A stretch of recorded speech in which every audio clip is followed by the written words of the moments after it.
നമുക്ക് വെണ്ടയ്ക്കായും തക്കാളിയും കൂടെ ഒലത്തി ഇങ്ങനെ ചെയ്ത് നോക്കിയാലോ? ചിലവർക്ക് കഴിച്ചിട്ടുണ്ടാകും. ആദ്യം വെളിച്ചെണ്ണ ഒഴിച്ചു, കുറച്ച് വെളുത്തുള്ളി കേട്ടോ ഞാനിട്ട്, എന്നിട്ട് 4ആയിട്ട് കീറി ഞാൻ വെണ്ടയ്ക്ക എണ്ണയിലോട്ടിട്ടു. എന്നിട്ട് അത് ജസ്റ്റ് ഒന്ന് വഴറ്റണം. ജസ്റ്റ് ഒന്ന് വഴറ്റുകയെന്ന് വെച്ചാൽ അതിലൊരു വെഴുവെഴുപ്പില്ലേ, ആ വെണ്ടയ്ക്കയിൽ ഇങ്ങനെ വരുന്നത്, അത് കംപ്ലീറ്റ് കളയണം. അത് കഴിഞ്ഞതിന് ശേഷം ഞാൻ സവാള ഇട്ട് വീണ്ടും ഒരു 2-3 മിനിറ്റ് പച്ചമുളക് ഇട്ട് ഒന്ന് വഴറ്റിയെടുത്തു.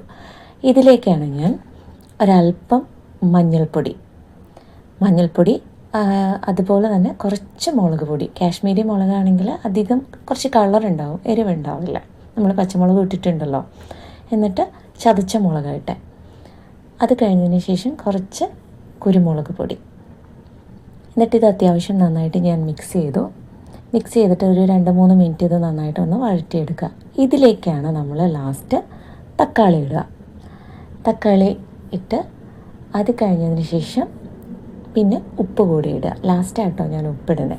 എന്നിട്ട് വീണ്ടും നന്നായിട്ടൊന്ന് വഴറ്റിയെടുത്തതിന് ശേഷം ഇത് അടച്ച് വെച്ച് ചെയ്യണമെന്നില്ല കേട്ടോ, തുറന്ന് വെച്ച് തന്നെ ചെയ്യാം.